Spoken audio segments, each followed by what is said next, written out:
இது என்ன மேஜிக் கண்ணாடியா? பாரு பாரு, நல்லா தெரியும்.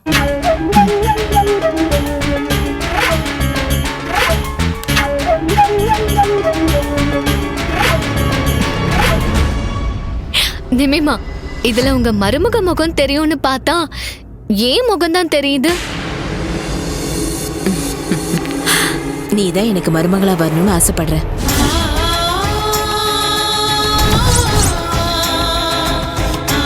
ஒண்ணுதாம்மா மனோஜ் விரும்புறான்.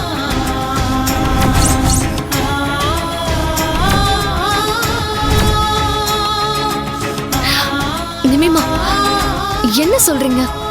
இல்ல, வினோதினி எடுத்த உன்னை தவிர வேற யாராலையும் நிரப்ப முடியாது. பூஜாவை உன்னை விட வேற யாருமா நல்லா பாத்துக்க முடியும்? இப்பவே அவ ஒன்னதானே அம்மா அம்மான்னு கூப்பிட்டுக்கா. நிமிமா, உங்களுக்கு ஏன் இப்படி ஒரு யோசனை வந்துச்சு? நான் டாக்டர் மேல எவ்வளவு மரியாதை வச்சிருக்கேன் தெரியுமா? அவரு கூட ஃப்ரெண்டு மாதிரி தான் பழகுனேன்.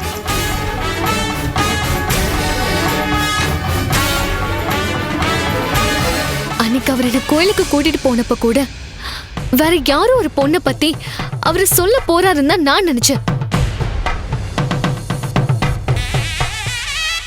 இல்ல, நீ அவன் பூ கொடுத்தத வாங்கிக்கிட்ட, பூஜா உன்னை அம்மானு கூப்பிட சம்மதிச்சது, இந்த வீட்டுல எல்லார் மேலேயும் அன்பா அக்கறையா இருக்கிறது, இதெல்லாம் வச்சு பார்க்கும்போது உனக்கு இதுல விருப்பம் இருக்க மாதிரி தான் எனக்கு தோணுச்சு. அன்னைக்கு பூ வேஸ்டா போயிடக்கூடாதுன்னு நீங்க சொன்னதாலதான் நான் அதை வாங்கினேன். உங்க மனசுல இப்படி ஒரு எண்ணம் இருக்குன்னு தெரிஞ்சிருந்தா நான் வாங்கிருக்கவே மாட்டேன். பூஜா ஒரு தாய் இல்லாத பொண்ணு, அம்மானு கூப்பிட ஆசைப்படுறா. நாமளும் எத்தனையோ பேரு அண்ணன் மாமா தம்பின்னு உறவு சொல்லி கூப்பிடுறோம். அதனால அவங்கெல்லாம் உறவாயிட முடியுமா? மனோஜோட ஹெல்த் விஷயத்துல நீ ரொம்பவே கான்சென்ட்ரேட் பண்ணியம்மா. அவனை எக்ஸசைஸ்லாம் பண்ண வச்ச. டாக்டர் சார் இதே மாதிரி அட்வைஸ் எத்தனையோ பேருக்கு பண்ணிருப்பாரு. அந்த மாதிரி தான் நானும் சொன்னேன். இங்க பாருங்க, நான் விளையாட்டா நினைச்சதையும் நான் நல்லதுன்னு நினைச்சு செஞ்சதையும் நீங்க காதல்னு தப்பா புரிஞ்சுக்கிட்டீங்க.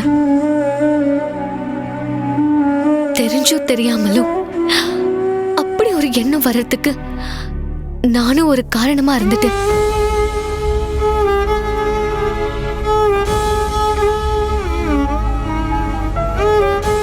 இதுக்குதாம்மா நான் என் மனசுல இருக்கிறத சொல்றதுக்கு தயங்கினேன். இப்படி ஒண்ணு நடந்துடக்கூடாதுன்னு நான் பயந்துகிட்டு இருந்தேன். சார், இந்த ஊர்ல பல பிரச்சனைகளோட நாங்க வந்து நின்னப்போ எங்களுக்கு ஆதரவு கொடுத்தது நீங்க. அத நான் என்னைக்கும் மறக்க மாட்டேன்.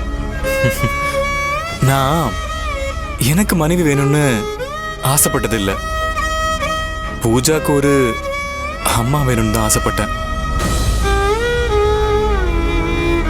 அதுக்கு பொருத்தமா கண்ணுக்கு மட்டும் இல்லாம மனசுலயும் நீங்க தான் ஆனது இருந்தீங்க. சாரி சார், என் வாழ்க்கையில என்ன நடந்திருக்குன்னு உங்களுக்கு தெரியும், உங்க வாழ்க்கையில என்ன நடந்திருக்குன்னு எனக்கு தெரியும். தயவு செஞ்சு என்ன புரிஞ்சுக்கோங்க.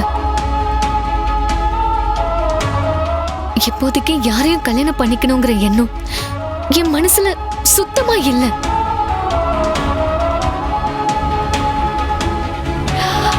உங்க மனசுல காதலை வளர்த்ததுக்காக நான் மன்னிப்பு கேட்டுக்கிறேன்.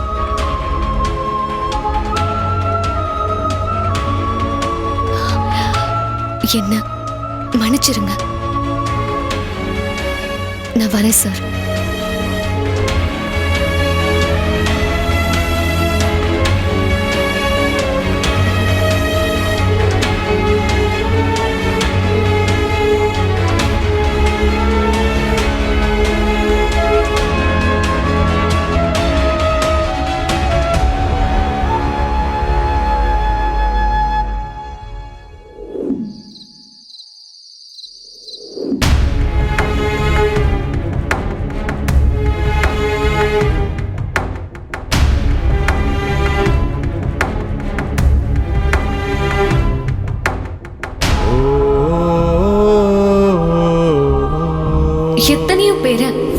அண்ணா மாமா தம்பின்னு உறவை சொல்லி கூப்பிடுறோம். அதனால அவங்கெல்லாம் உறவாயிட முடியுமா?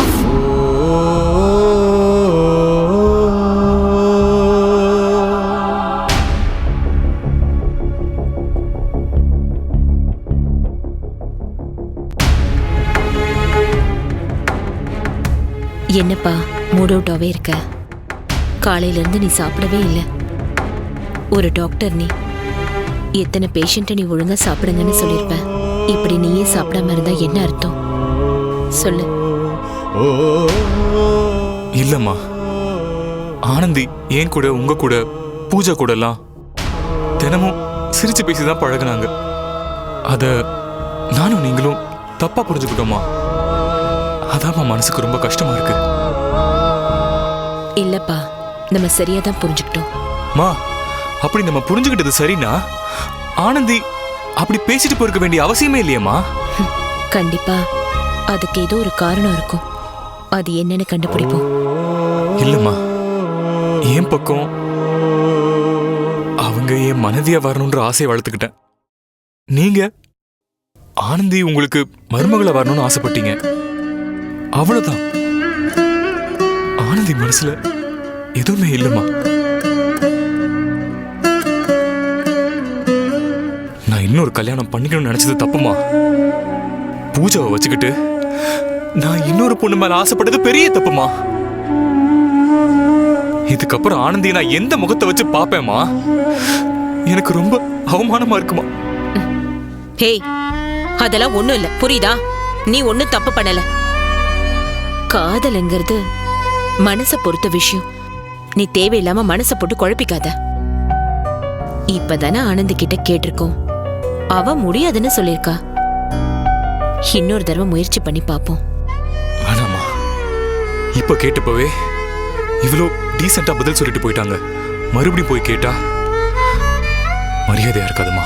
இல்லப்பா, முதல் தடவை கேட்டதும் சம்மதிக்கிறவங்களும் இருக்காங்க, கடைசியா கேட்கும்போது சம்மதிக்கிறவங்களும் இருக்காங்க. எனக்கு என்னமோ நாம இந்த விஷயத்த மூடி வச்சுட்டு எப்பவும் போல பேசாம இருக்கிறதாமா நல்லதுன்னு தோணுது. அப்படி இருக்காதுப்பா. நான் ஏன் சொல்றேன்னா, உனக்கு கண்டிப்பா ஒரு லைஃப் பார்ட்னர் வேணும். லைஃப் பார்ட்னர் இல்லாம வாழ்றது எவ்வளோ கஷ்டம்னு எனக்கு நல்லா தெரியும். அதனாலதான் சொல்றேன்.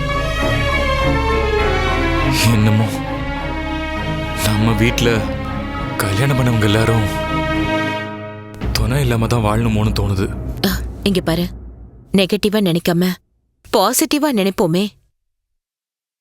உனக்கு ஏத்த மனைவி அவதான், எனக்கு ஏத்த மருமகளும் அவதான், ஏன் பூஜாவுக்கு ஏத்த அம்மாவும் அவதான். அவ்வளோ ஏன், முக்கியமா வினோதினி இடத்துக்கு வரத்துக்கு தகுதியானவ ஆனந்தி மட்டும்தான். இங்க பாரு, எல்லாம் பாத்துக்கலாம். நீ வந்து சாப்பிடு, எல்லாம் சரியாயிடும்.